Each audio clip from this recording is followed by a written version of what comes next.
Thank you. So today we're going to talk about security alerting and monitoring. Before this, let me tell you the basic plan of today's lecture, how we're going to go. Today, like in the last lecture, we discussed about the vulnerability management, and today it's security alerting and the monitoring. That's one of the fundamental skills for the people who would like to go to blue team. Among us, who would like to go to the blue team, guys? Who is planning to go to blue team? Now I'm gonna write a blue team thread. Please answer to the thread. Blue team. Okay. Who would like to go in this direction in the future? Olamide is saying, Alfin is saying, okay, very good. We have then lots of people interested in this direction.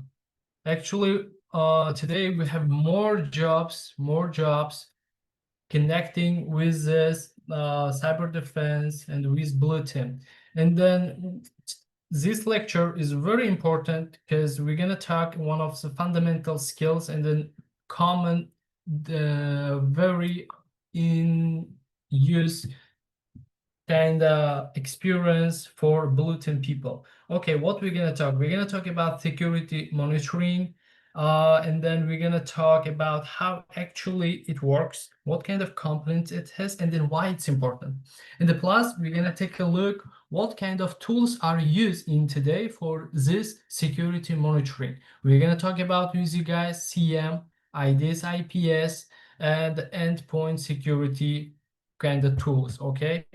So then let's start. Okay, I see that in the chat lots of people say it blue team. Okay, appreciate. So then today's one is gonna be more interesting, but it's gonna be interesting for red people as well, red team people. Why? Because you know how the defending people can track you, can kind of find out what kind of traces you have left. So then security alerting and monitoring, why it's important here, and then how it plays important role. We are living in an industry, and then today IT is coming to every part of our community in the industries, right? And then to have a proper security alerting and the monitoring to see what is going on, and then to avoid future problems. This skill, this topic, and the technologies are really crucial for us to be familiar with. Let's continue. For example, today, let's call that's a digital jungle. And then in this jungle here, we have different, let's say, vendors. We have different organizations from every part of a community. Today, even here, it's mentioned that small shops guys have IT related stuff. Their, money, for example, related transactions or any production-based services are connected with IT. And then to find out what went well, what was the problem, we need this sort of alerting and the monitoring system. Today's kind of in everyday's life, where do you see that you feel mostly monitored? Kind of what kind of monitoring tools or sort of like services do you notice today in our society? When you go shopping, for example, let's say when you browse something, do you feel is this sort of stuff kind of, did you have a time to pay particular attention? Where do you feel any monitoring in society today? Let's answer to this thread. What we see today in our society regarding this monitoring. Okay, let's see. CCTV. Exactly, very good, Umar. At Amazon, Kate. Okay, specifically what you see at Amazon, Kate. CCTV is very good. Umair, good example. What about others? Okay, besides CCTV, when you browse, guys, or in any part of the society, security guard, exactly. Auditing, very good, Jasila. Suggesting motion detector, access controllers, CCTV and security logs, very good, Alfin. Cameras everywhere and the sneak guys. Kate, exactly, all right. Sneak guys. Exactly, very good, very good. So yes, monitoring today is everything. Peter is saying it's everything. Okay, sounds interesting. What do you mean everything, Peter? Policing, revenue agency, exactly. CCTV and logs, compliance, social media. Very good, Adin. Social media is also it's tracking. So yeah, you're all right. Today we see lots of monitoring all over part of our society, and then here is you see that they are kind of in use today, but we need to accelerate this process. As a kind of cybersecurity professional in the future, we need to give more focus on the security alerting. Why? Because today cybersecurity is on the rise. We all know that in the future every industry is going to connect with IT. It means that they have security, and then they need people to secure to protect them.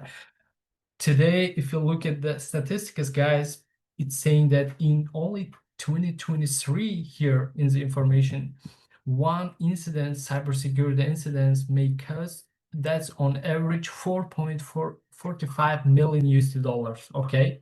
So what does it mean? That's a high amount of money. That's a high budget. And then for the companies to avoid this problem, they need cybersecurity professionals, because having a SOC team or having a specified kind of special security team in a company could cost less money rather than this incidents for the companies. That's why we now feel the urgency, we now feel the importance of the security monitoring and the alerting stuff. They are all served for proactive purposes for us. Okay, that's the point here. Like based on the statistical information, financial information, the incidents cost more money. That's why to avoid this, we're gonna implement security team. We're gonna have security tools. They're gonna cost not that much money, and then it's gonna make sure that for the long-term goal to provide good security for the companies. So that's the idea why we are interested in security alerting, and then why it's important. Now we're gonna go dig deeper to understand what is actually security monitoring, and then what kind of practices it has. Okay, so traditional security controllers today, we all know that they could be, we're gonna define as a firewalls, antiviruses, but no more they could be effective for us to stop the attacks. Why? The world is evolving, the attackers are becoming more sophisticated at their technique and then at their tactics. So that's why sometimes they create their own tools, like customized tools, right? That's why to be on the same page with attackers, security monitoring also should be developed and then should implement advanced technologies and tools. How security monitoring works. So, for example, to avoid, to find zero-day exploit, and the plus, we have today researchers share their vulnerabilities with common vulnerabilities, see exposure. In the last lecture, we talked about the CVA. Can you please define me what is the CVA? Like just your understanding. I'm gonna write the question CVA. With your own words, what you understand when you heard CVA, guys, because it's one of the important stuff we need to understand. For small businesses that can afford any cybersecurity team, a lot of them use third-party cybersecurity companies. So, Peter, that's a very good question. It's on point for exactly small business people. You know, it could be ideal to use the service of the in other companies who are specialized in providing security services, because you're right, having a professional team, it's going to cost a lot of money if your business is not concerned, like is not capable of providing enough founders for the STEM, then it would be ideal decision to provide third-party sources. That's a very good question. I have a quick question in regards to Wireshark. Which box should we can choose? Okay, Abdurrahman answered this question. Okay, now let's see CVA. What people understand regarding CVA? Critical vulnerability event, common vulnerability exposure. Okay, common vulnerabilities exposure. Very good. You're defining poor password. Emmanuel is saying, okay, known vulnerabilities reported by companies. Pranav, very good. Sunny is saying common vulnerability is a list of publicly disclosed cybersecurity vulnerabilities. Very good, Kwabena. All answers are correct. All answers correct. CVA, that's a global name of each vulnerability, guys, which all around the world internationally, the company researchers, we're gonna share with the world to know what kind of vulnerabilities exist and then how we can avoid them. This CVA provides us the data as a company, specifically what kind of technologies, systems are associated or vulnerable for this vulnerability. And then now, for when it comes to the security monitoring, okay, how vulnerabilities comes out, the people, these researchers, they call themselves, they're gonna, like find these vulnerabilities and then report them. So let's take a look. Today, the terms in cybersecurity are also changing very rapidly. What do you understand when we call cybersecurity researchers? What kind of like feeling you get it when you say that, like, okay, cybersecurity researcher reported this information? Because today it's a bit different. Like we call ethical hackers sometimes, like individual cybersecurity professionals also as a researchers. This term sounds more safe. This term sounds more society likable. Okay, so that's why sometimes we came across with some cases, for example, in the past, that security researchers, they also behaved in a way like attackers behaved. That's why we need to understand that all researchers could be good guys. That's why to be a good researcher, again, the principle of ethical moral, ethical principles are very key to be a researcher in cybersecurity. Then, even if organization here has a world-class policy, based on the statistics, it's saying that according to the Verizon, 91% of companies today, they have problems with the controls policy, and then that's why always continuous monitoring to see what's going on in our organization, in our environment, and then how we can avoid these problems is important. Now, let's consider components to consider security monitoring. Okay, when it comes to the security monitoring, it's not feasible to cover all of the resources which we have in a company.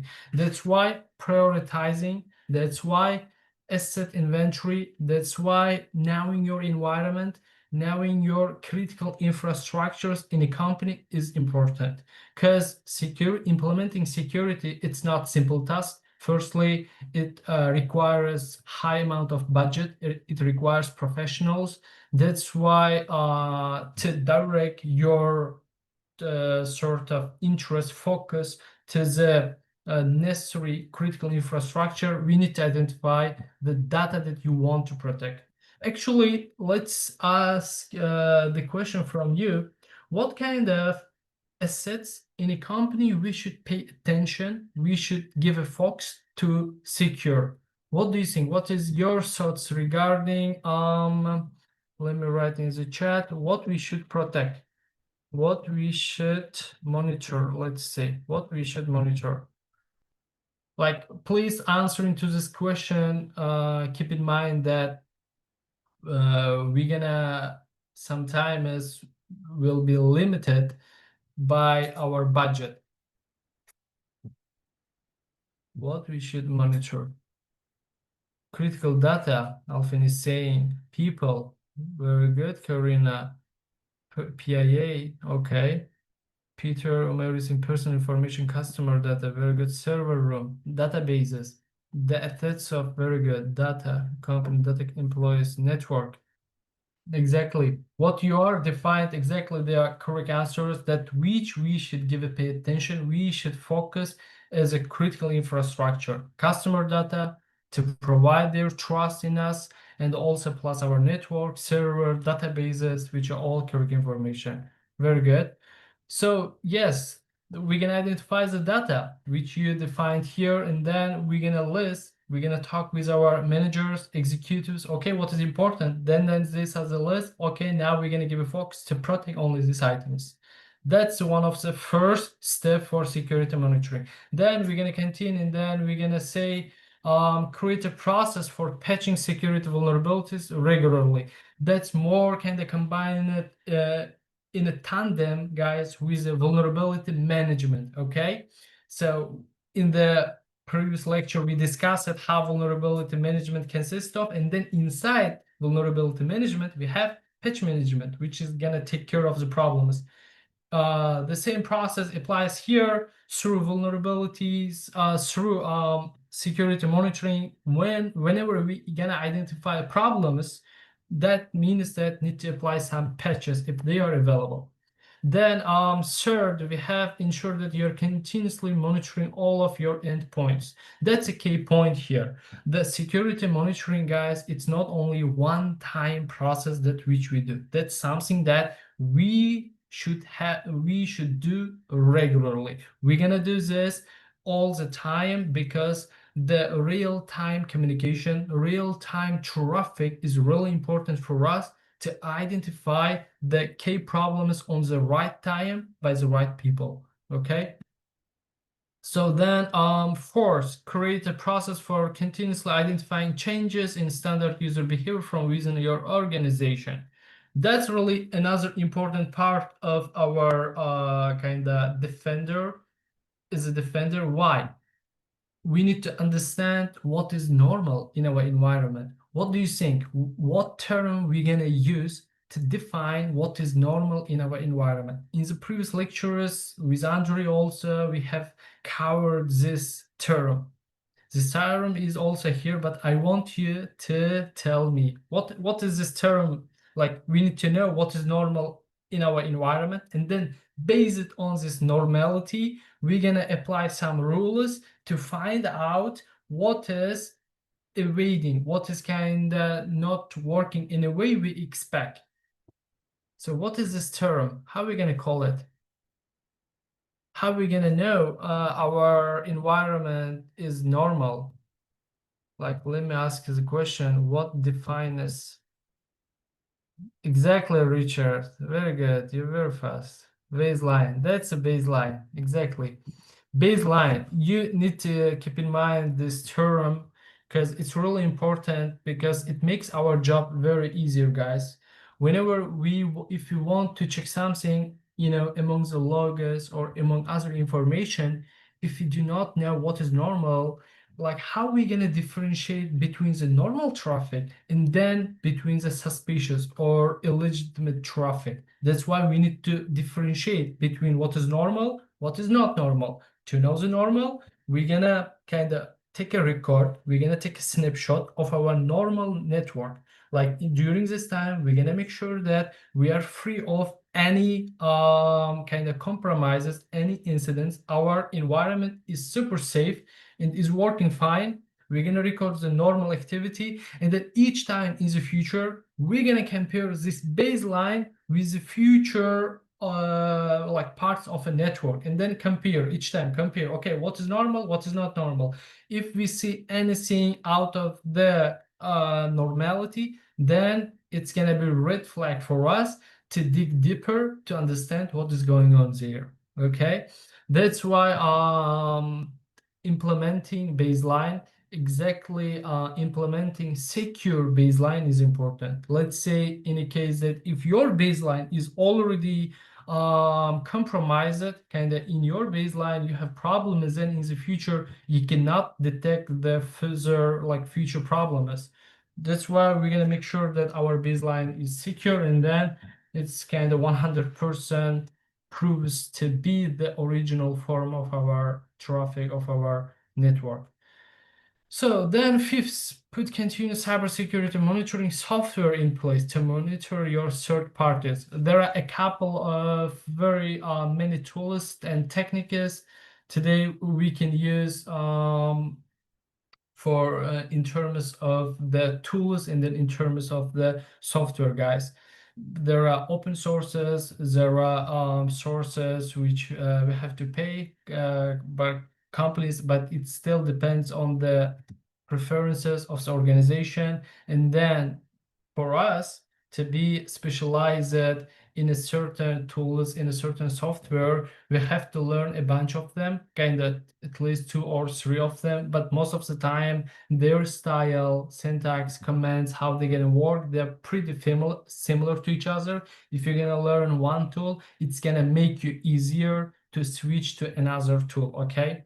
So yeah, then that's the idea. That are the critical components here of security monitoring. Okay. Now we're gonna move to the next part. Why security monitoring is important. Okay, let's consider this part a bit because if let's say if you do not implement proper security monitoring, what is gonna happen for the company? If the company has a big name in the society, like all over the world, it causes for the company to lose the reputation, to lose the privacy of their data, availability, and the proper use of organization service. So far, is one of the kind of recent like cyber bridge. I'm gonna show you Uber data breach. In 2022, for the Uber company, I think everyone knows this company, there occurred data breach. And then it's really interesting regarding this data breach, guys. We know that, let me ask you something. We know that to provide proper security problems with our accounts or Google account or any accounts, we need to apply MFA. Do you think that sometimes there could be problems with MFA also, or no? Do we see could be problems with MFA? Could be problems with MFA? Because we know that MFA is the best thing to implement, but sometimes what problems could exist with MFA? MFA, you know that multi-factor authentication. What kind of vulnerability or weak point may exist in the MFA? Or you think that it's a super secure? Let me know what do you think. Because before jumping to the Uber, I think we need to discuss this thing first, because in the Uber bridge, data bridge, we can identify some interesting stuff. And then it's really good practice. Okay, too much PIA in one location, Alfin. Okay, you are thinking in a good direction. Alfin, very good. Saida is saying yes for availability, MFA. Okay, lost devices. Wow, very good, Richard. Very good. Martin is saying interception of OTP by social engineering. Very good. You're on point, guys. Session hijacking, exactly. SIM cloning, Jignesh, very good. Brendan is saying MFA asked for digital authentication. Exactly.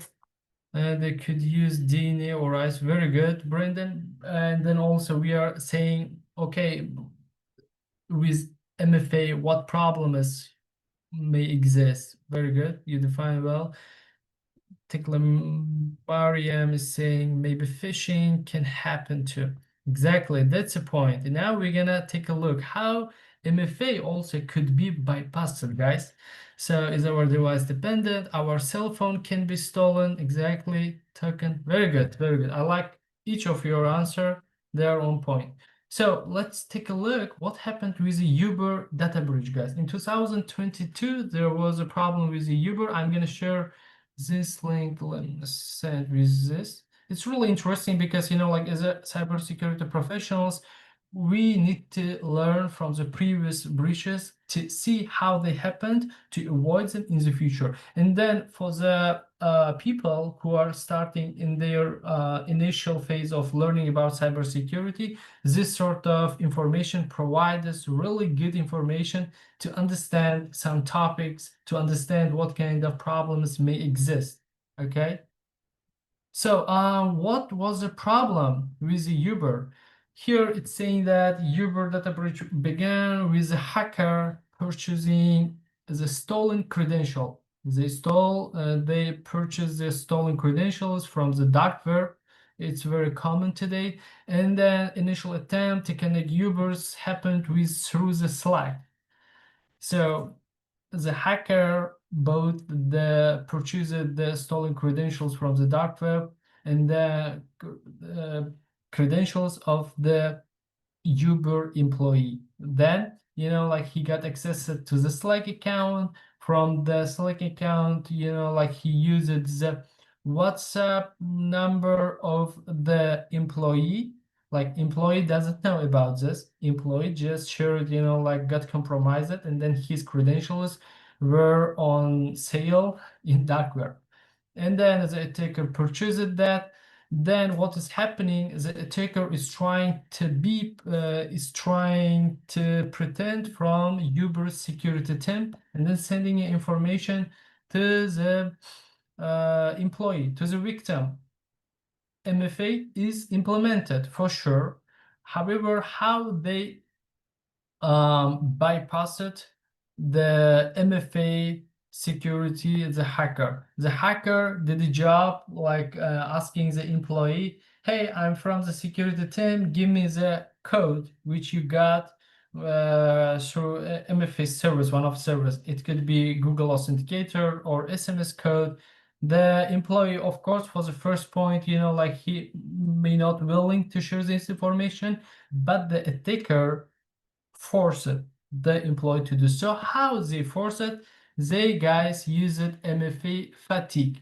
That's a technique which is they send a flood of lots of requests, MFA notifications to the employee's phone, and then as a result, as the employee just like came up with answering, sharing this MFA information with the attacker. That's the way how MFA was bypassed, how the attacker got full access to the employee's account, and then the further data breach was explained here.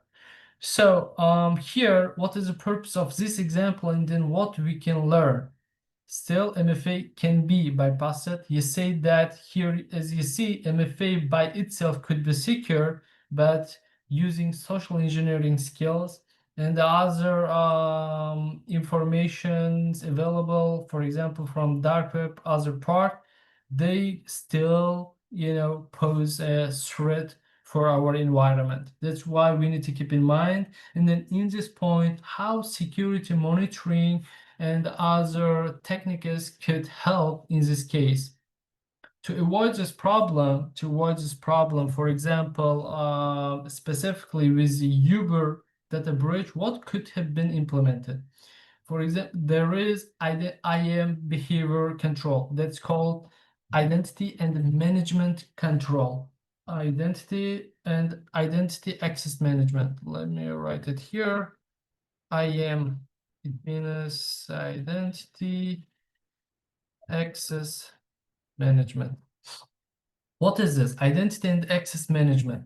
That's working with your customers, your employees. You're gonna implement the baseline to understand what is normal, what is the daytime they're gonna log in, what is their normal way of working in your company. Okay, for example, let's say that Kate working in my company, and I know what time Kate logins, for example, based on his, last year, let's say, information based on the statistics. I know it's very suspicious for Kate to log in from France, for example, during the 2 a.m., let's say for the during the non-business hours. So this sort of thing is we're gonna implement, and then this baseline helps us to trigger the alerts on this IAM behavior, identity access management behavior. So that's one of the key how security monitoring could be important in our case. Okay. So then, yeah, that's one point how security monitoring could be important. And then the purpose of security monitoring, that's why it gives us threat detection. It is proactive approach. At the same time can be reactive, but most of the time we're going to use it for proactive to find out what is coming as a malicious to our environment. And then we're going to know verification of security controllers. Security monitoring, they are kind of eyes over our organization to see what is going on.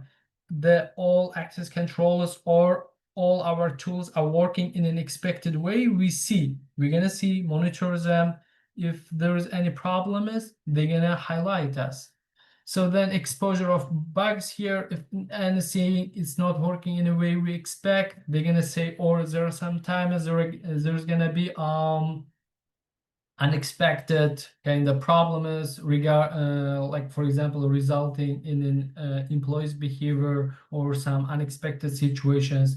That's why security monitoring can still give red flags for them as well. And then plus a legal record of activity to be compliant, also to be compliant with for example court in a legal environment. We need to provide the data, we need to provide the information what was actually happened, and then how it happened, by whom, when. So that's why proper security monitoring, backing up this data, it's gonna be very crucial in such cases for our organization. Okay, and then enabling forensics, like following up this situation. So yeah, that's again another crucial part of security monitoring, why we need to implement this, and then how it helps us. Then now let's talk about how does cybersecurity monitoring work. So now we understand what it is, and then now we need to understand how it works. So we have two main categories, or kind of two main ways we can implement, guys, security monitoring and alerting. The first one, it's for endpoint monitoring. The second one for network monitoring. For endpoint monitoring, what we understand about this, whenever we define or whenever we say endpoints, it means that any technologies or any physical devices connected to our network. They could be laptops, they could be desktop, smartphone, cell phone, IoT devices, anything extra that connected our network. They are endpoints. We need to control their behavior, their traffic, how they are behaving. That's one way how we can implement security monitoring for endpoint devices. Another thing for network monitoring, that's more about how the connections is established between the, for example, devices or assets, and then we're gonna monitor our overall network traffic.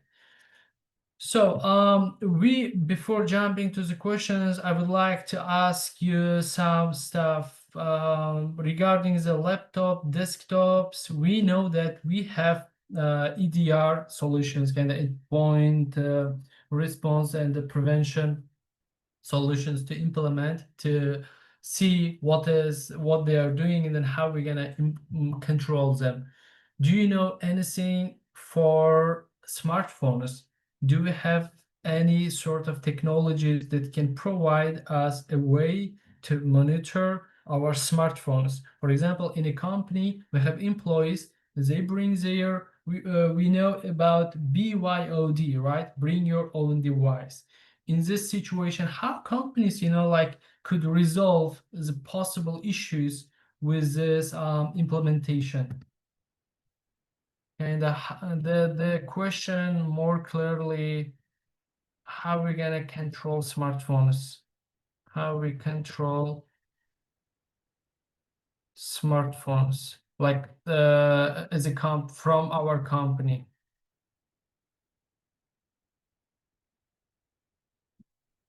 It's not kind of in an individual basis, but as a boss for our employees, how we can track their information.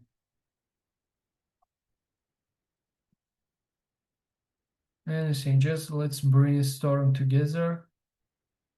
MDM solutions. Richard, very good. Mobile device management, having BYD policy. Emmanuel, very good. Jignesh, very good. That's what it is, I want to say, by using the Intune portal. Okay, very good. Say they saying MDM. That's what we need to use. That's MDM. Mobile device management. There are different versions of mobile device management. Here, let me share this link with you. I have looked this blog, and then it provides us very good information regarding the MDM solutions, and then there are different solutions for each company, and then it's exactly defined pros and cons, what they provide or not. It could be helpful to take a look at that. Actually, why now I'm gonna explain you. Just a second, let me copy this. There is a link for MDM solutions. For smartphones can be a very painful point of our network, guys, because they are mostly connected with wireless, and then sometimes we are out of a control to control them, because our employees, could lose them. It could be accessed by other malicious people, so it still depends on the employee and their interaction with other people. To avoid any future problems, maybe our smartphones could, include some company data, could some sensitive information regarding your job. MDM, what it gives us? MDM gives us remote control as well. In case employee reports that, for example, company-owned device or their devices is stolen or is lost, the IT staff of the security staff of this company, if they have implemented MDM in this device, they could use remote wipe option. It means that even the device is not accessible to us, like physically on hand, we can remotely remove any information. We can wipe off the data. That's, for example, one of the key features of the MDM, and also it has plus different advantages, kind of authentication, specifying what applications you can use, checking your mobile phone's health whenever you connect to the corporate network. They are another different parts of the MDM. Very good. So network monitoring, yeah, we talked about that. Network monitoring involves tracking, analyzing network to ensure network components are not compromised. We're gonna make sure our firewall, our IDS, IPS, as they're working in a way they expect, our access list, access control list, root list, ECLs are working properly. It's not changed. So that's the idea how network monitoring should work. Now, answering to the first question here, let me type here question 1, and then I would like to answer this question in this thread.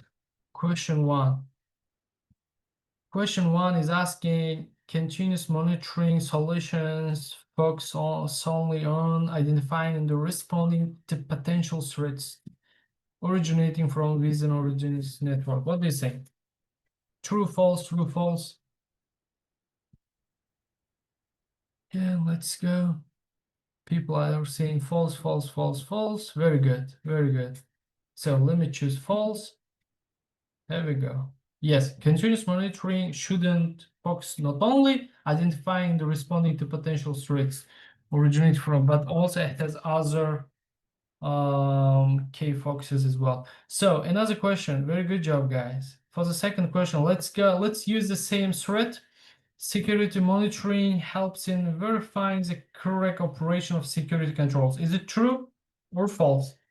Security monitoring helps in verifying the correct operation of security controls. False, false, true, or true, true, true, true. Okay, yes, it is true. It's true. Okay, let me check. Indeed, security monitoring helps us to know our access controls are working in a proper way or no. Let me choose true. Very good. Very good. Very good. Good job, guys. So it's true. Let's move.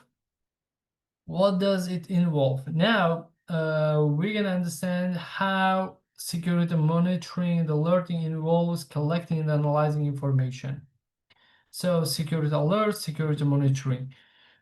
So to implement proper security alerting, we need a baseline, we understand that, and also we need a proper environment. It means that we need to have logs, we need to have data to analyze, to understand what is wrong, what is not wrong. The first thing is here, key point for us, analyzing security data, knowing if other events are correlated with an initial event.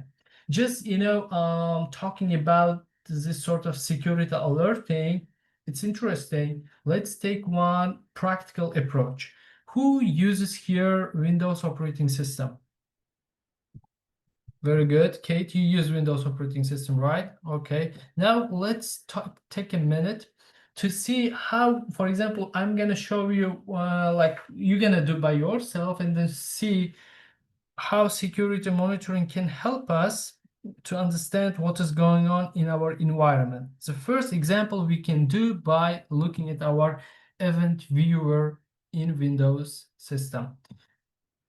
For people who are using now Windows, can you please search the event viewer? Event viewer. Any idea to understand what is event viewer? Event viewer, what is this?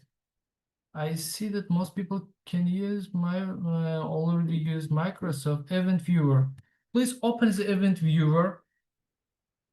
Event Viewer, that's a application implemented by Microsoft to log most of the information, nearly everything, what is happening, guys, in your environment. It's gonna log when you log in, if you have failed logins, if you have successful login. It is different logins by security, by application, and others. You can set up specific events to happen at specific times, right? Very good, Alfin. So event viewer. Now, can you please go to the event viewer? On the, I think, left side, you see different approaches. Go to the security. Security part. I do not have, I'm an Apple user. Okay, for Apple user, still for every system, we need to have, how to say that, log view manager. Like for example, for Linux people, we have syslog and there are other loggers, but it's easier for the Windows people to see this. In this event viewer, what is our goal here? We're gonna open this application, we're gonna go select the certain logs we're interested. Case, for example, now do you locate security, right? You are in the security part of the log. Can you please choose on the right side? You should see filter by. Do you see this option? If you go to the filter by option, go and then here, now I'm gonna show another thing here, Windows event codes, event viewer, IDS, let's say. And how security people like SOC defenders, they work with Windows like Windows environment. For one example, in our environment, guys, in Windows, everything is connected and then everything is recorded. Now, please look at this table. What is this table? We need to understand that to understand security monitoring. And everything in our Windows environment is connected with a proper logging technique. For example, if you log in, whenever your Windows is coming up, you log in, and then your system records this information. For example, the user successfully logged in. If you type your password incorrectly, like failed login, right? It is still recorded in the system as a failed login.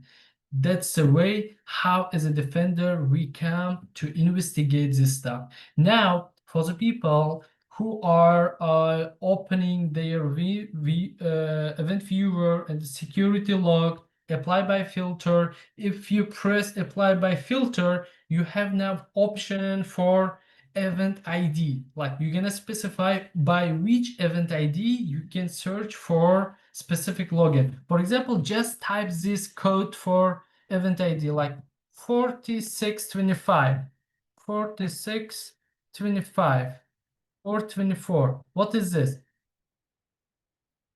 What is this? 4625 login. It's saying that an account failed to log on. The Windows system for us, tricks this information with this code. That's the ID of this log, 4725. It means that an account failed log on. If the attacker, like sometimes tried to access our system, we're gonna jump, immediately as a defender to our event viewer. We're gonna see how many failed login attempts we have. And then we start to investigate when it happened, what time, through what device. You see, that's the way.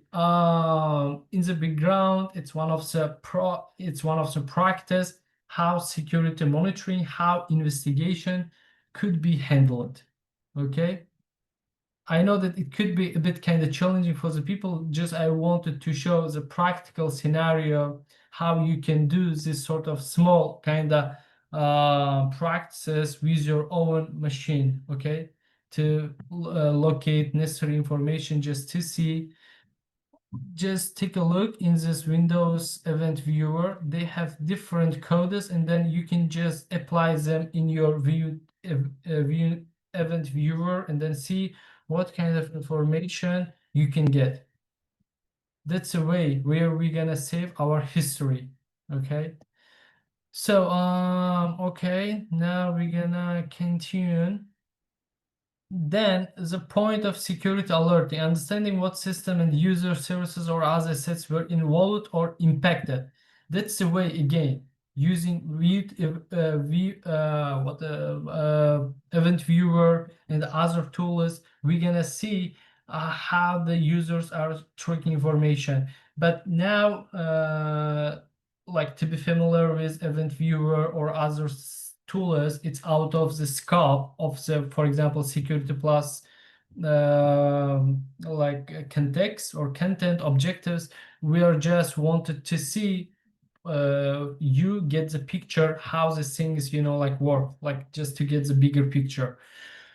Then we need to have data classification for any data sets that are part of the event. Like, whenever the incident happens, okay, like in the security alerting, we're gonna correlate this with the people, and then we're gonna correlate them with the data. Then security alerts. So alerts, how they gonna help? Alerts, they are our proactive approach. As a defender, we know sometimes the attackers may behave in a way which we expect. We have Metro, for example, framework. We can see what could be some next moves of the attacker. That's why, based on this stuff, guys, what we're gonna do? We're gonna create the certain alerts in our environment, in our tools, in SIEM tools. Just they should be triggered whenever the expected situation comes up. Okay, that's the power of the security alerts, and then it helps us to be alerted in advance or on parallel while the attack is on the initial stage of its movement.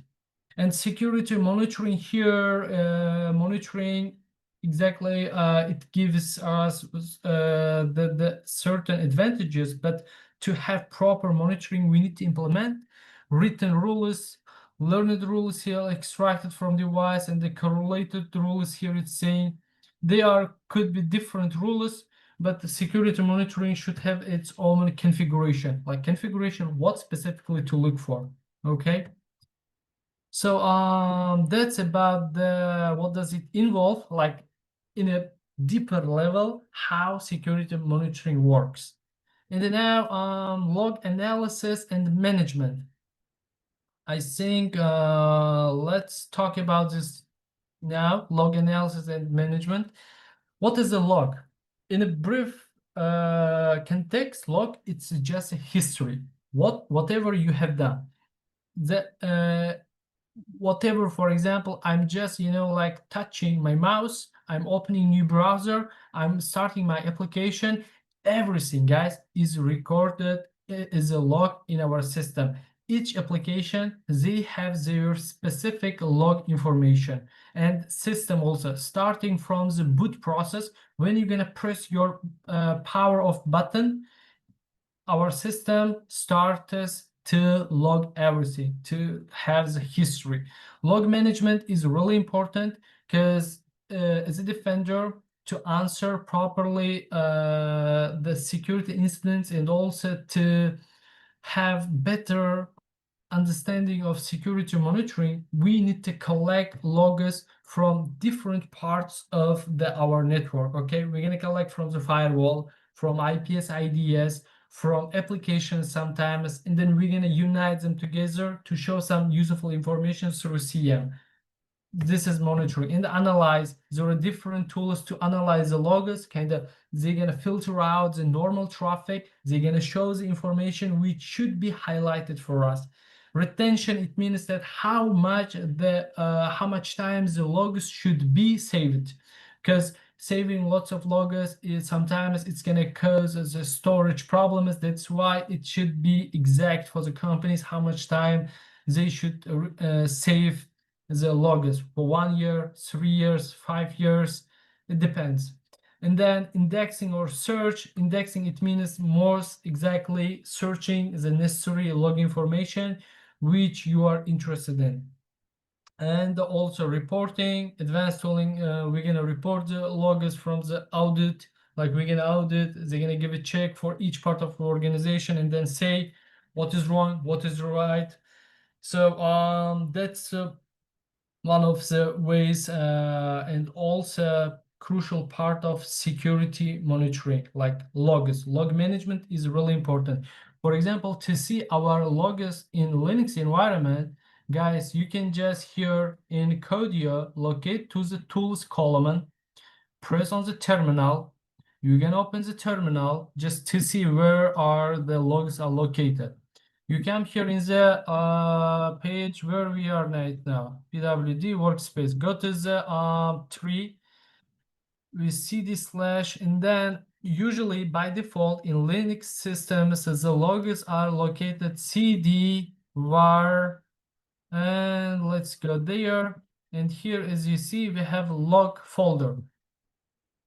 Log folder, yes, it is. We're gonna go there. Here's the, let me show you here, ls log.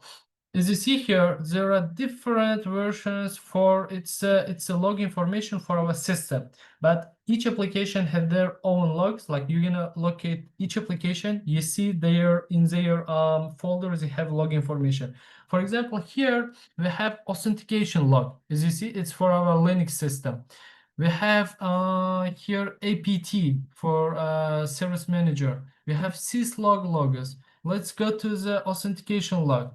Just I'm gonna go with the Vim authentication log. Open this. It's not showing me. It's saying that permission denied. Okay, what I should use? Please help me. To open the log properly, it's saying to me that permission denied. What I should use to open it? Cat. Okay, sudo. Yeah, very good, guys. Appreciate. I need to use sudo. I need more privileges. With sudo, I'm saying that hey, I have admin privileges, sort of elevated privileges. Sudo vim awesome log. That's for example log information for this like virtual machine. You can see here when it's launched June 30, time. Absurd love, forget Alaska. You see here the information to the system. That's all kind of useful information.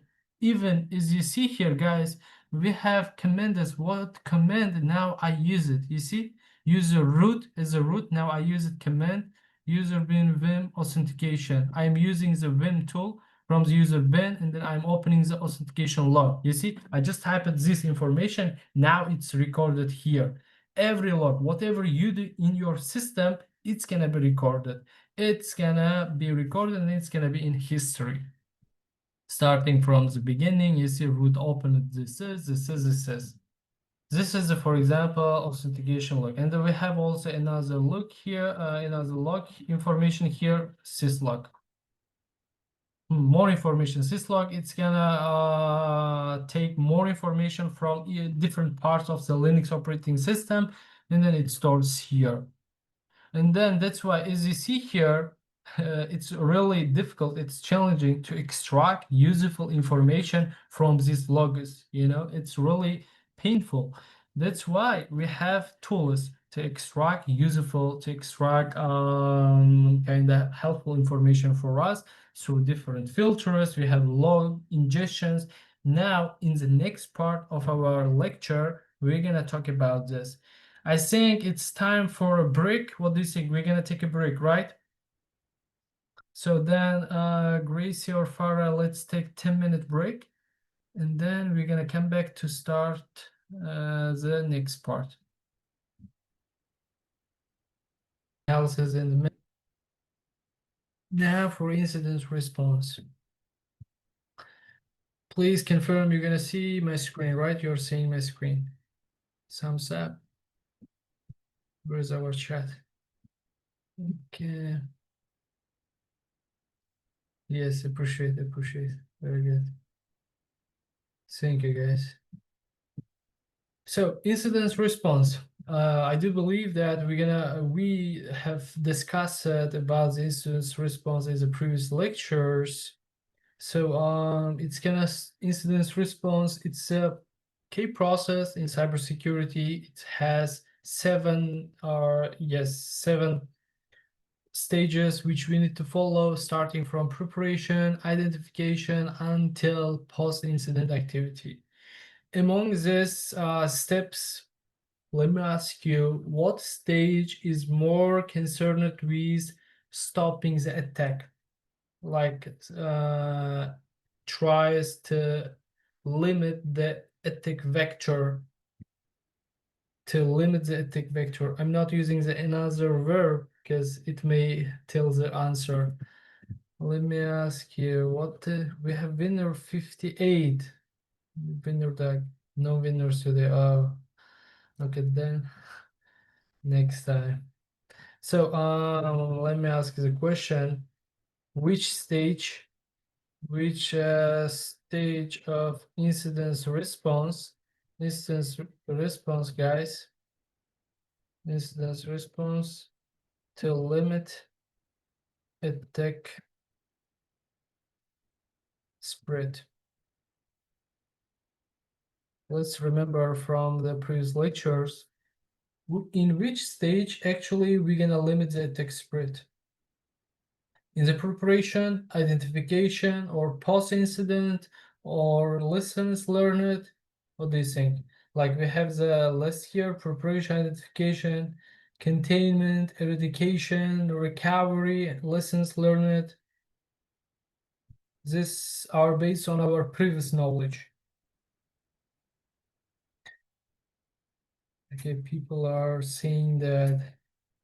Okay, let's start containment. Exactly. Very good job, guys. Was Hades in recovery, and then okay, actually it's in containment. Very good. In the containment, we're gonna limit the attack vector, kind of spreading, not to spread. Very good. Then identification. Good. Identification, that's a process. We can identify what is important, actually what is happening in the network, to give the accurate diagnostics about this, because that step is also very important. If you're gonna give the wrong diagnostic, or if you're gonna skip some part of the attack, it's gonna kind of goes out of our eyes, and then it could happen in the future, very bad results for us to compare with the initial stage.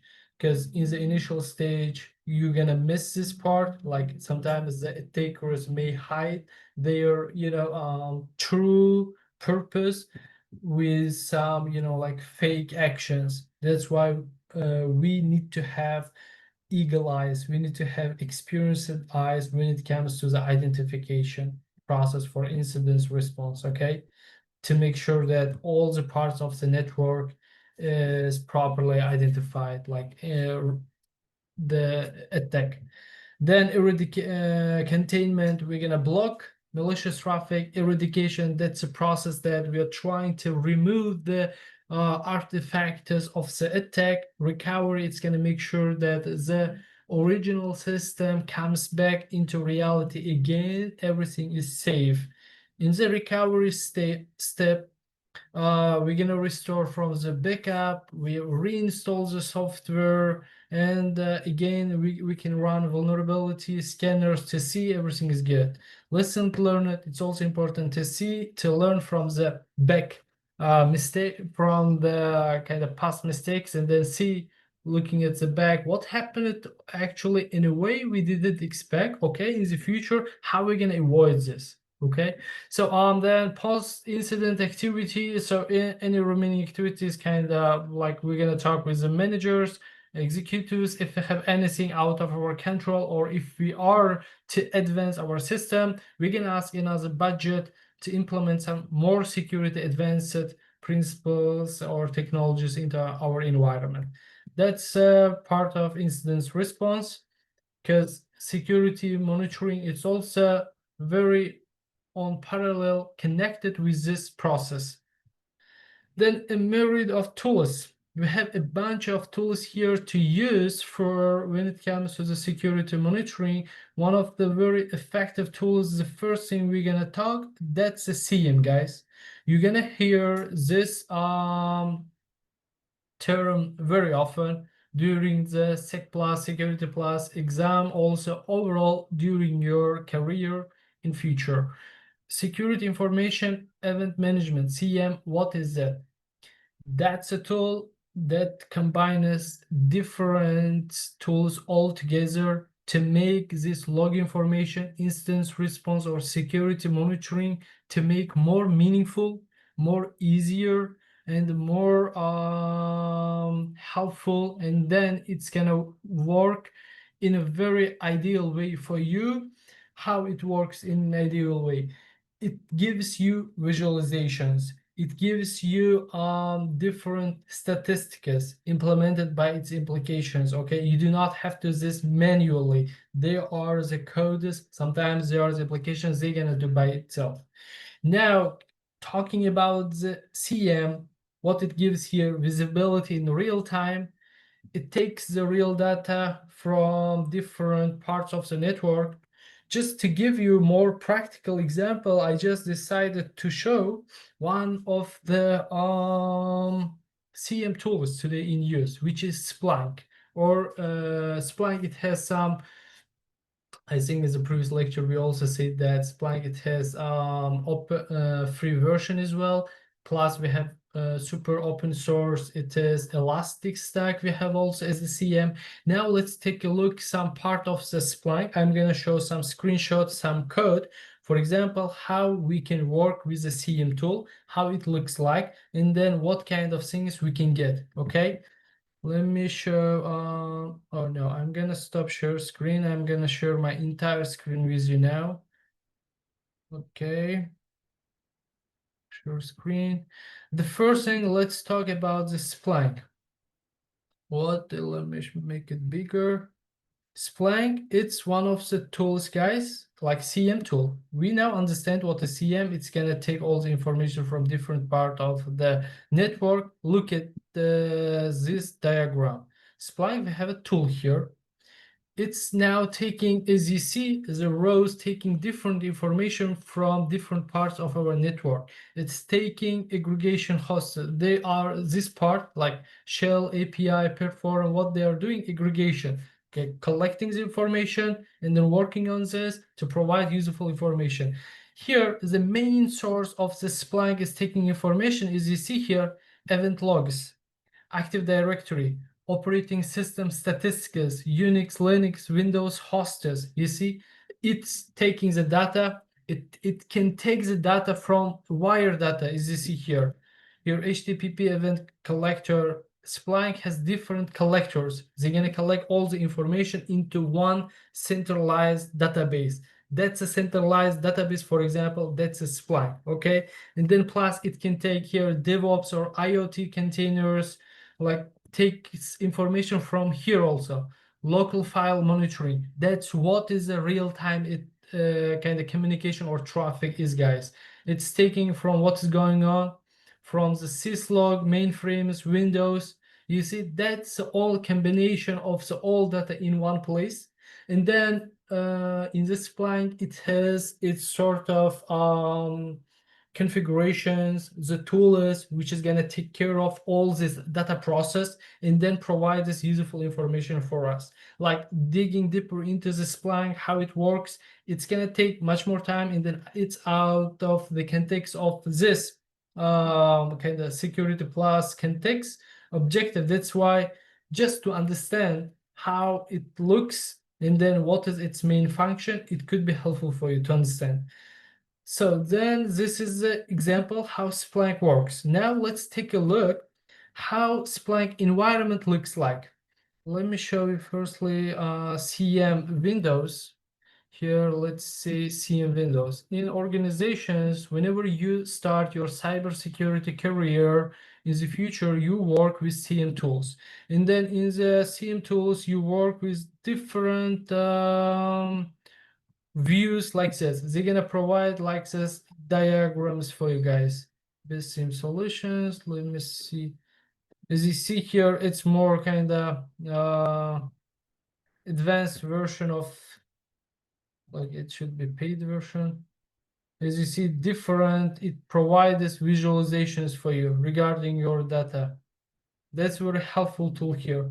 And then now I would like to show you one of the part where we can run some commands in Splunk. Actually, in Splunk, we can run certain commands to require to retrieve some information from our combined data.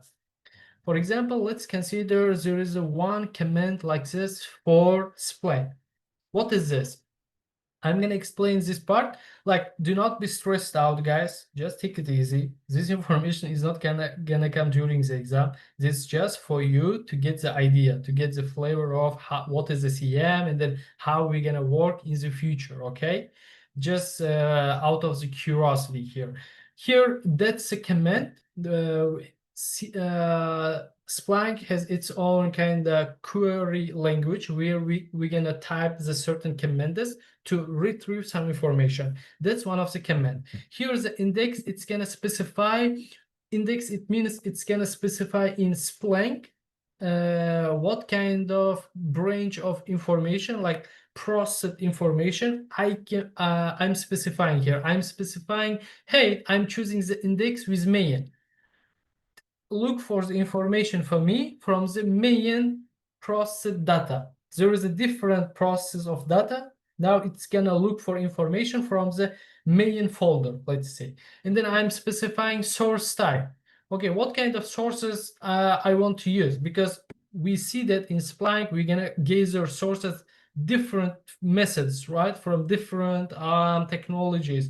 Now I'm specifying, hey, use Windows event log, and then specifically sysmon monitor. What is a sysmon? System monitor, that's a Windows tool. It provides more facilitated, more advanced version of event logging, event tracing in Windows. I'm specifying this. This so far, this just I'm specifying where to search for certain information. And then I'm saying, hey, I'm really into the certain window event code, which is one. In Sysmon, guys, we have different event codes, kinda they're gonna specify.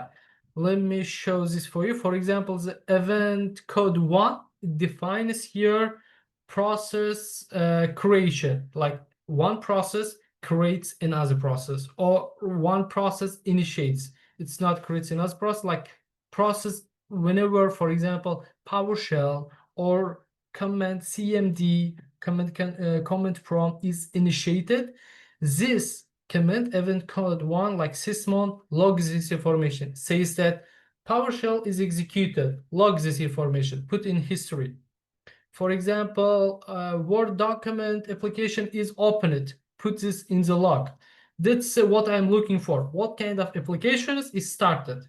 And then pipelining, I am finding some statistics information by displaying. I'm saying, hey, give me the count number by parent image. Image, it's the program which started.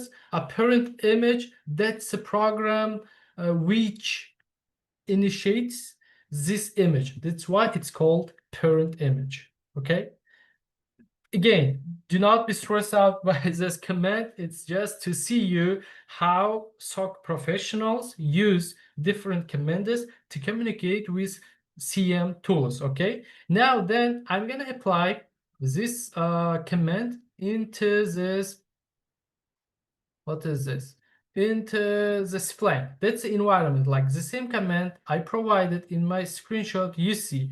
And then as you see here, the among my data, which is collected from all different sources, Splunk provides me this information. It's saying me, Oybek, look, parent image which initiated, for example, verfall.exe, or here, for example, download.exe, that's this file. This information is very helpful for me because I'm gonna know, okay, for example, verfall.exe was a suspicious process for me, and now I know which program started this program. It was iExplorer.exe, for example. So that's the way how we're gonna, kind of play mouse and cat process in here cybersecurity using these tools, guys.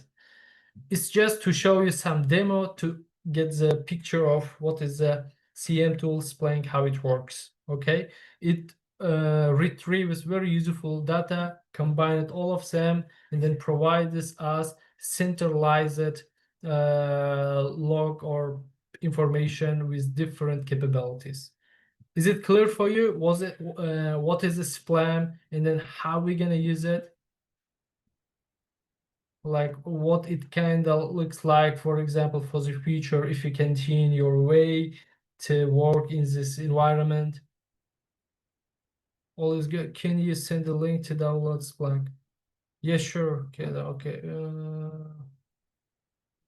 Very good, very good. I think people have sent this link, right, for Splunk. It's yes, very thank you, Vane. So it has free version, I think, Kate. You can give it a try, guys, also. And plus, we have Elastic Stack, another option for you if you want. It's a open source, a combination of different sources you can download, and then some sources to guide you how you can practice with this. But it's just for your own purposes, because it's not a requirement by CompTIA Plus exam, guys. It's for future. So yeah, that's the idea of the SIEM, guys. So because when I was a student, it was interesting for me. Okay, you are talking about the SIEM, but in reality, how it looks like, what kind of thing is it? It was interesting for me. That's why I wanted to show you as well. Maybe if you are curious. So then the reason is why you need the SIEM. Okay, why we need the SIEM? SIEM tool, it helps with incidents. As you see, it's gonna provide real-time communication. It gives the platform communication. It provides plus recommendations to security controls, and the plus for compliance with the regulation. Some regulation organizations, let's say PCI DSAR or HIPAA, they may require, like to have you to proper security monitoring tool, like a SIEM. And then, yeah, to be compliant with them, you need to implement this. And then incident management. When it comes to the incident management, that's one of your best friend, guys, because it's gonna be very how to say, challenging for you to search for information manually from each source of, for example, from firewall, from IDS, from IPS. But when we're gonna combine in a centralized environment, just querying using our commands, it gives us, that's gonna make your life easier. So the first question, let's answer. Let me type here question 1 here in the chat. Abeg, what was the other side similar to Splunk? Call it again, elastic something. Yeah, I'm gonna write it here, elastic stack. Yes, that's another tool, SIEM tool, guys, which is open source. Like very good. So that's question one. Let me write to the thread here. Let's answer to this thread. Question one. Question one is asking, correlated rules in security monitoring can trigger alerts based on specific patterns of behavior. We talked about the, I think, alerts in the previous page. What do you think? It's true, false? To zero. True, true, true. People are saying, let me show it here. Monitoring rules can be written rules, learned rules, and correlated rules. Okay, let's see. People are saying it's true, true, true, true. Very good, very good. Then let me choose the true. Okay, right, then no, not this.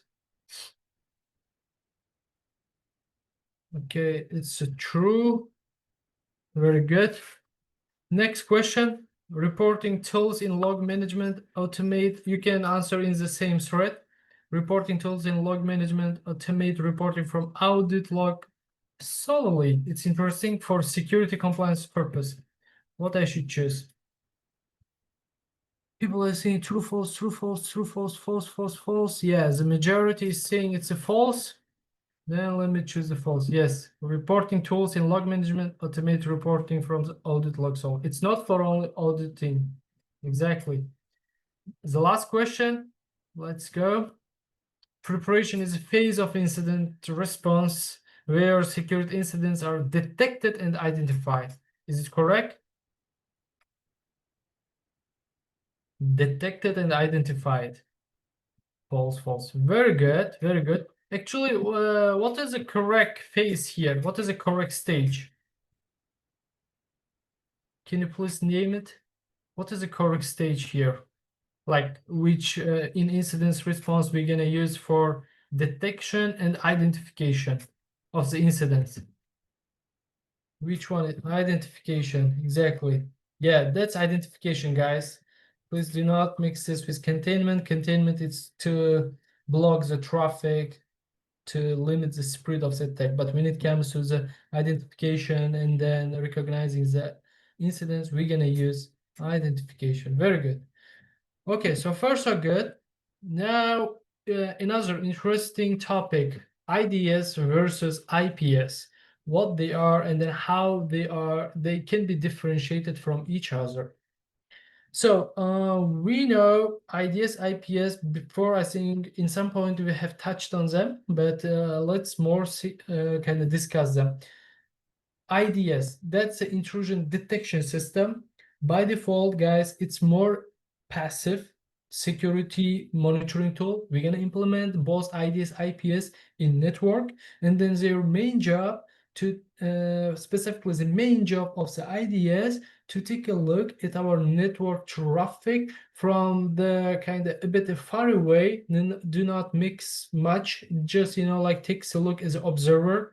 If it finds something suspicious, if it finds something kind of causes for alert, it's gonna give us red flag. It says that, hey, system admin, take a look, something is happening in your network. That's a power of the IDS. That's a passive. What is the IPS? IPS, it takes one step further comparing to IDS. IPS, that's an active. It plus prevents from the incident. It could prevent. So the goal of the IPS here, it's gonna take the same job as IDS. It observes the traffic, says what is normal, what is not normal. If it finds something abnormal, guys, it tries to stop, to block, to contain this network, okay, based on the specified rules in the IPS. That's why we're gonna call IPS is more active.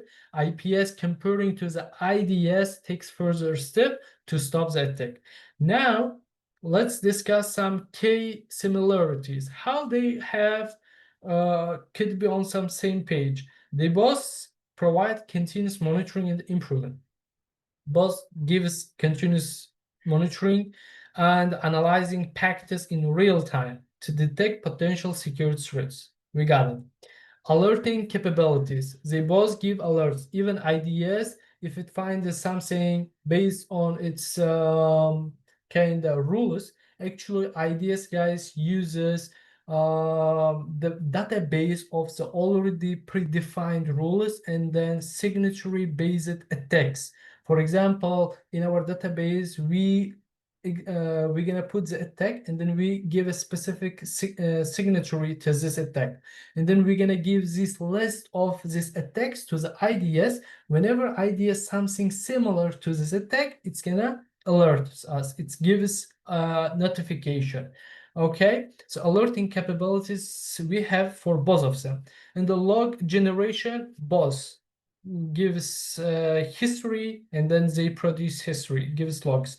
Key differences. Now that's the point, because during the exam they can ask you the questions in what term, like IDS, IPS can be different, or which one we need to implement more. Like they're gonna give you scenario based questions. They ask you that, hey, for example, I need to implement a security device, for example, technology or tool in my network, but this technology should able to detect and also stop the incidents or the incoming malicious traffic. What tool would you advise to me? In this case, you have options IDS, firewall, let's say IPS. Then you're gonna choose IDS is out, because why? It only detects. It doesn't take a further step to stop this. To stop this, what you need? You need IPS. You're gonna give this answer.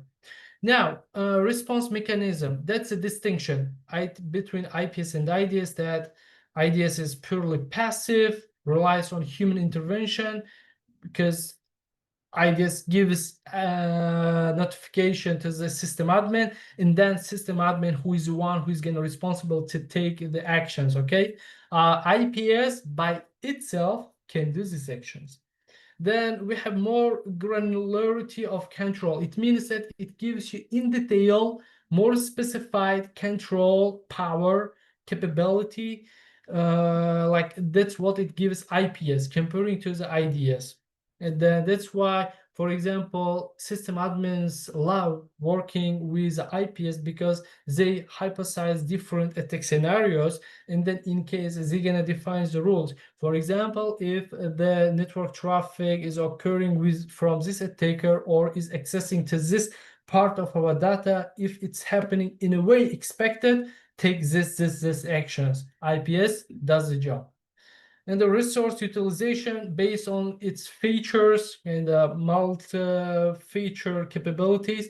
IPS uses more sources, guys. It's by default. IDS, it's kind of less resource intensive. So that's why here in this case, IPS could get the lead to use more resource.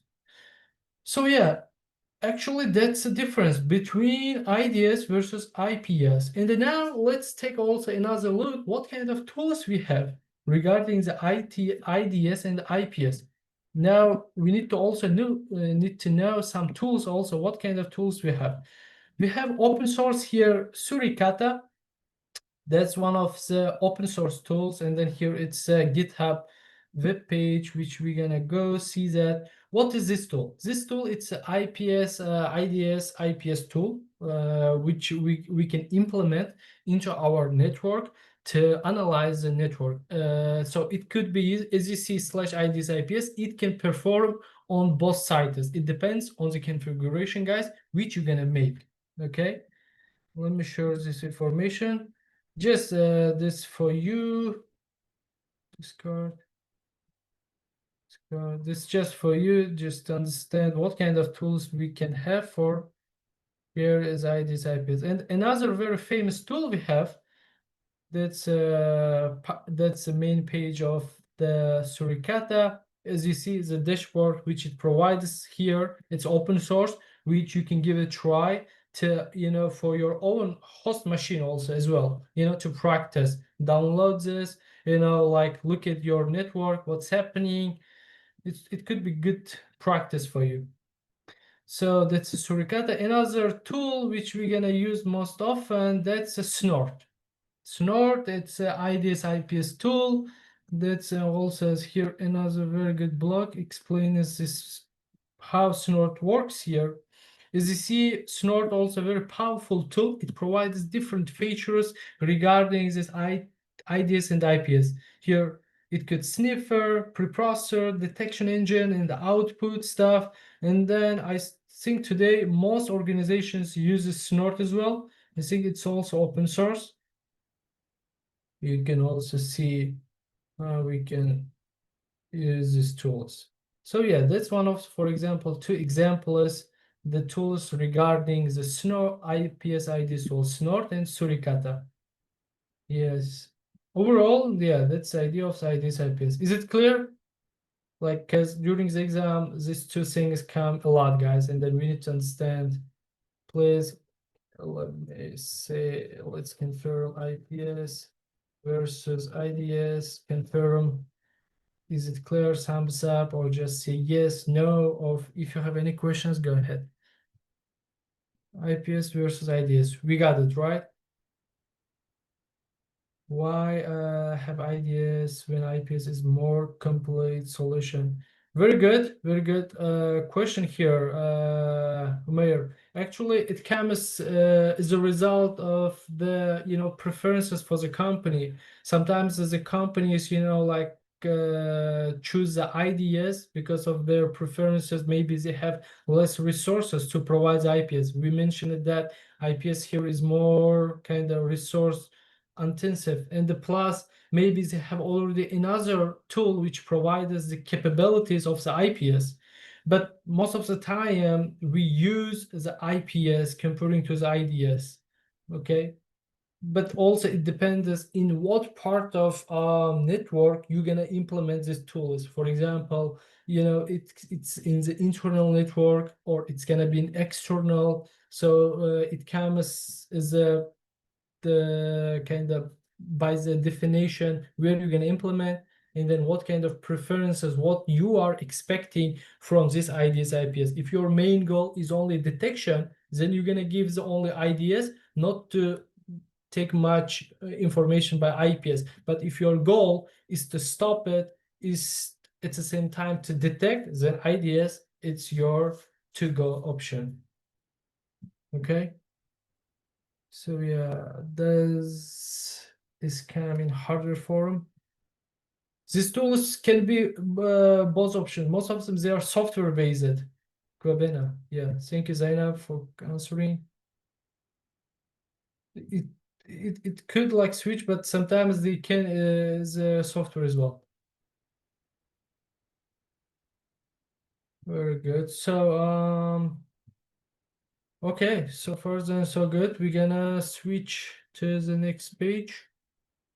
Endpoint protection platforms here. That's a part of the EDR and the endpoint protection. So cancel. So endpoint protection platforms, what they are? They are all-in-one security device control, which is gonna give us integrated security solution.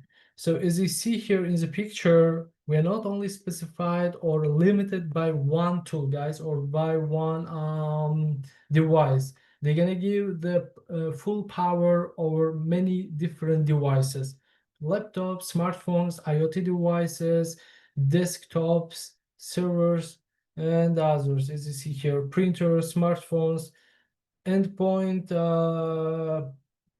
protection platforms, they can be very useful, but also they can cost much more budget for you.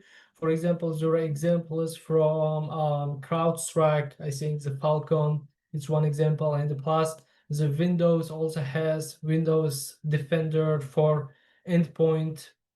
that are kind of exist tools in the society. Their main goal is to provide security solution for different parts for different endpoints. Whenever we say endpoints, guys, you got the idea that endpoints are device connected to our network, okay?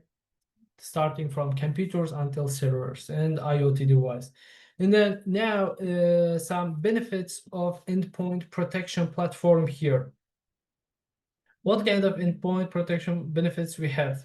They're gonna manage all mobile and at the same time fixed endpoint devices through single system.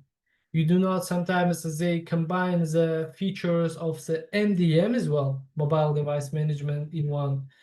And then for laptops, for DCs as well, like desktops, and then safeguarding against threats while keeping endpoints flexible for users. That's another benefit. Simplifying management for analysts and IT staff. That's another term, because system admins, they do not have to, for example, give specific attention to the mobile devices or their network server. The one tool, it's gonna make their job easier.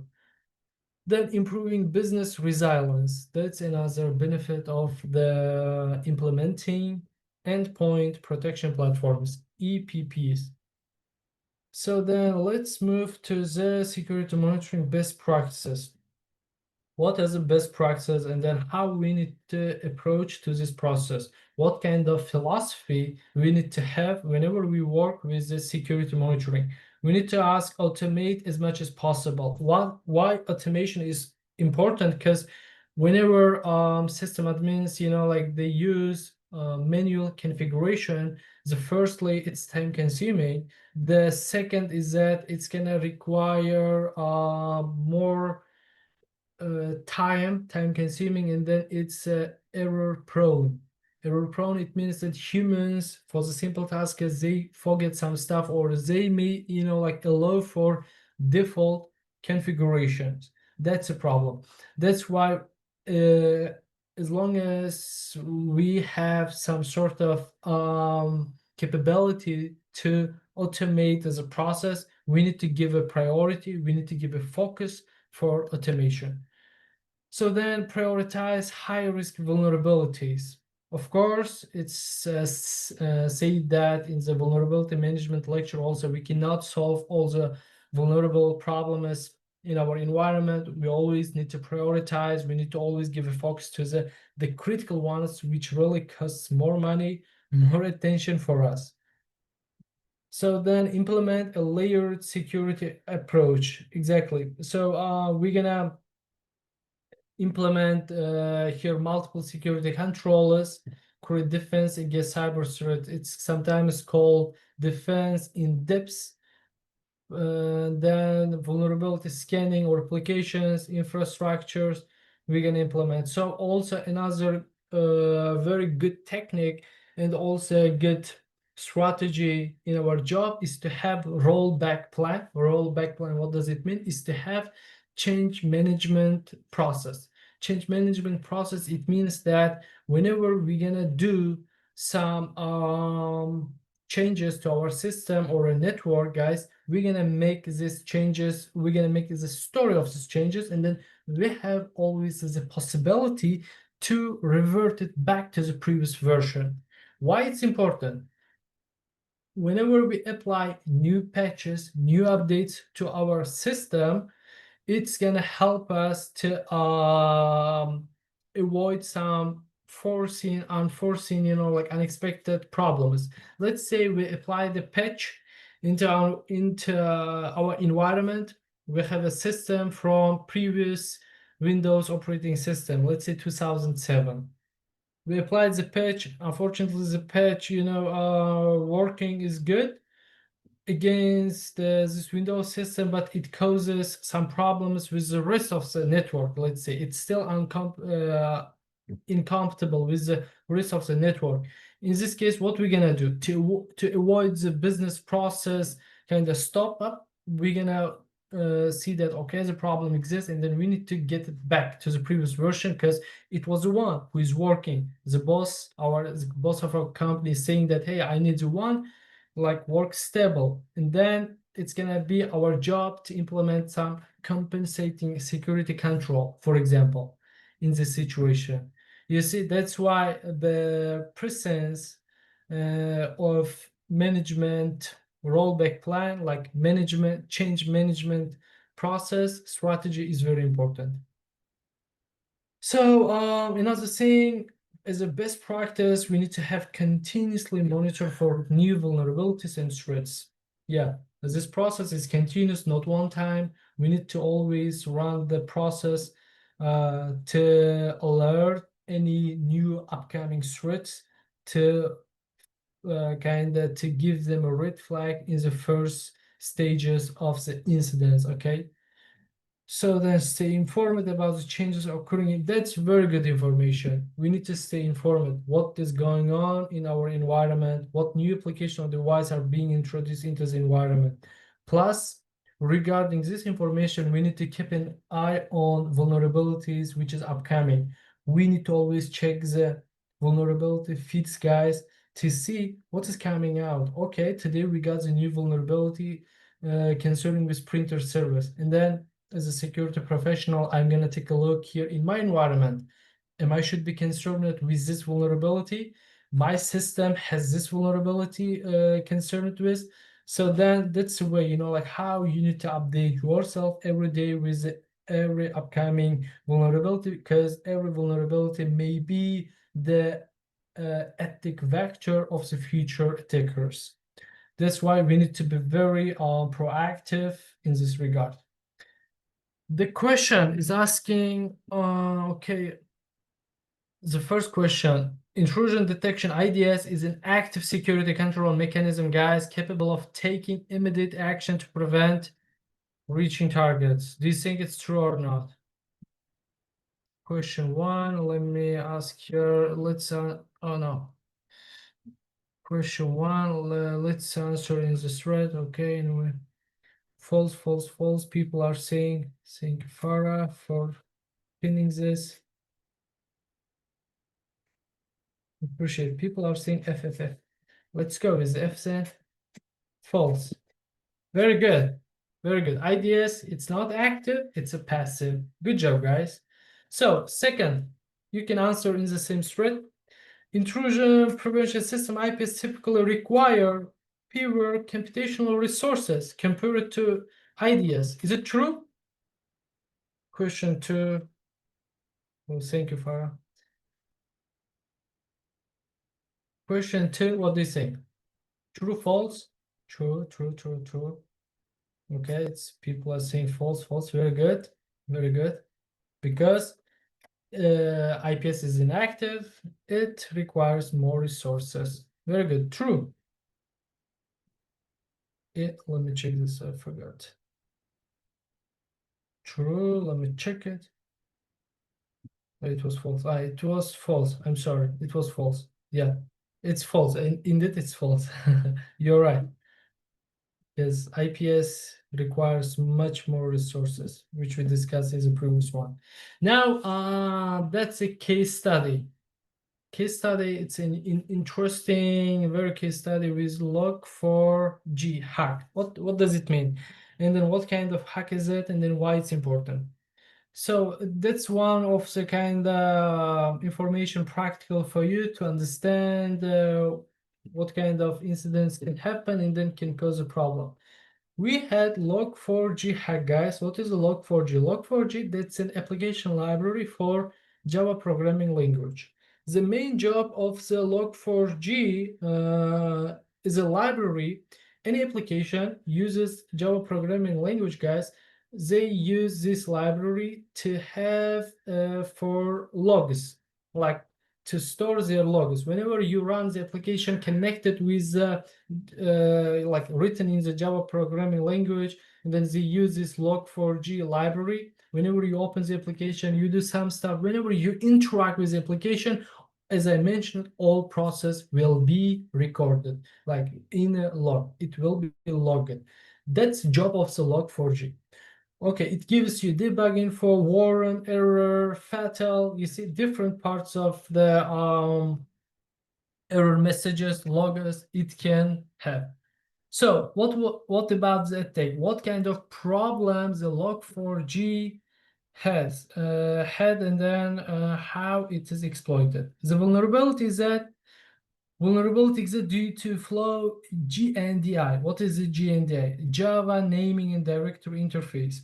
Like in a short, if I'm gonna explain you in a simple term, it means that in a simple text in a log, you can send some GND based command, and then the problem, the vulnerability is that this library tool, like what is this, log4j, it doesn't carefully check the commands connected with GND, guys. That's a problem.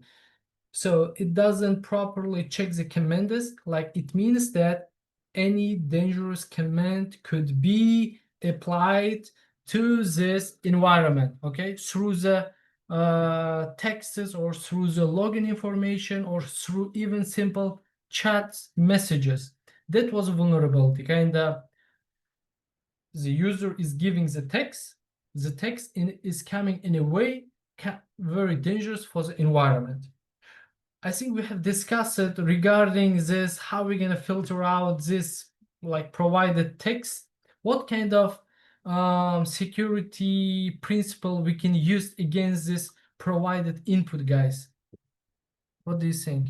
Like security, let me ask you, because in the previous lessons we have discussed the security strategy, let's say security principle against unknown unknown input. For what we should use? Let me know in the chat your okay, what do you think?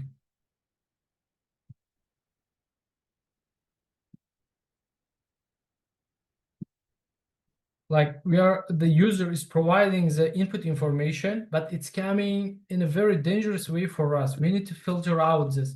What we have to filter out this?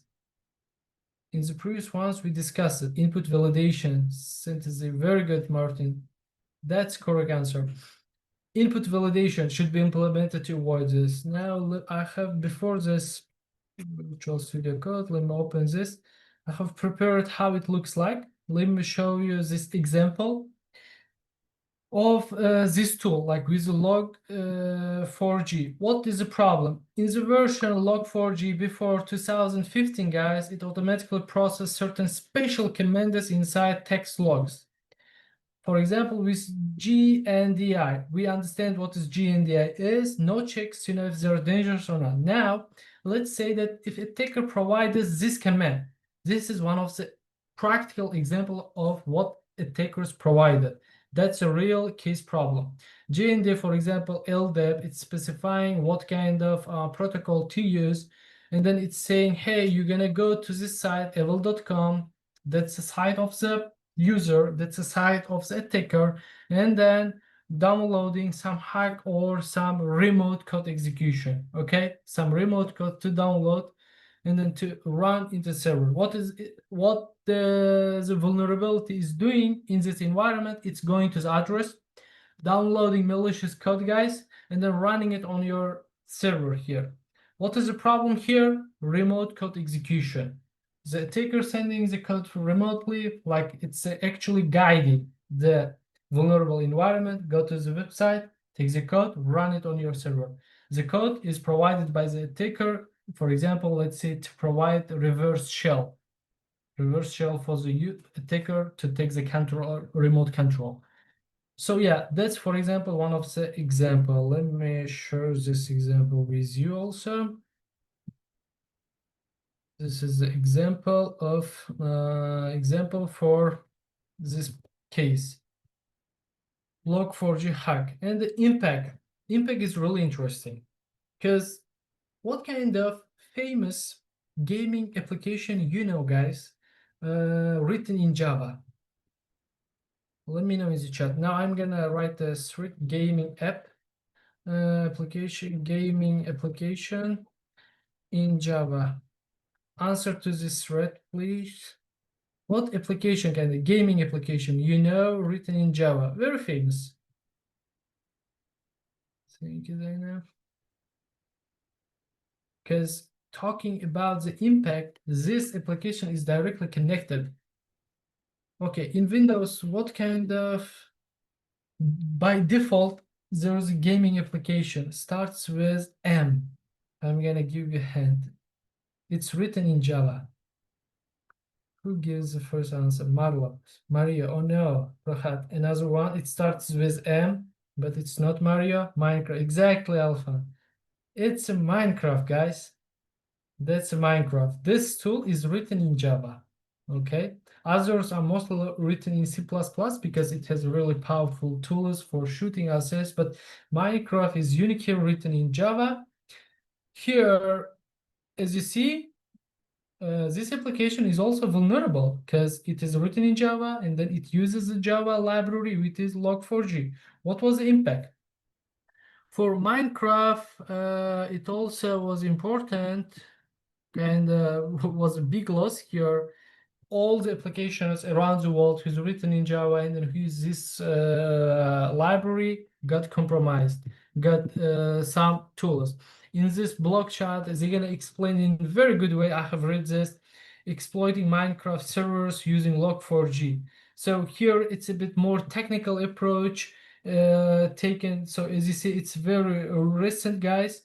And then it shows that how, for example, Minecraft was kind of abused using this vulnerability. Please give it a try to just, like look through this blog. It provides us very good insights regarding this Minecraft information. I'm gonna thread this in the chat here regarding the case. So yeah, the impact and then exploitation, how it's exploited. Log4 stream vulnerability involves with sending malicious log message containing GND, which we saw, and then it provides remote code execution. And then now it's interesting how we're gonna mitigate this, how we can avoid this. The first approach now, patch is already available, patching. It's the first thing we should give a try. We need to make sure that the versions before 2.15 should be installed in our system, and the remediation in case if we have such problem need to remove this version. Please check your Windows version as well if you do not have this vulnerability, because it could be recent, maybe like in some systems it still exists. It means that you could be vulnerable to this attack. And then remediation, we're gonna remove the vulnerable version. We need to implement the strong one, fixed one. And then monitoring, organization, of course, as monitoring is a point here again. We're gonna kind of, whenever we run vulnerability management, we feed our vulnerability management with new vulnerabilities, and then our vulnerability management run against our system using these new vulnerabilities. This is the power of monitoring. And then if it's our vulnerability management connected with our SIEM, guys, it gives this information for us saying, hey, Oybek, or hey, Kate, take a look, your system is responding this, alerting this, your system is vulnerable to this. Take action. Impact on the industry here, this log4 shell vulnerability has a huge impact because it was a 0-day attack, guys. So the vendor didn't know about this. It just, they know that after the attack, like came up. So as you see, this sort of problems are very common today, and then we need to always keep an eye. We need to always improve our security monitoring to fight effectively against them. So yeah, that's the idea of the log4j hack.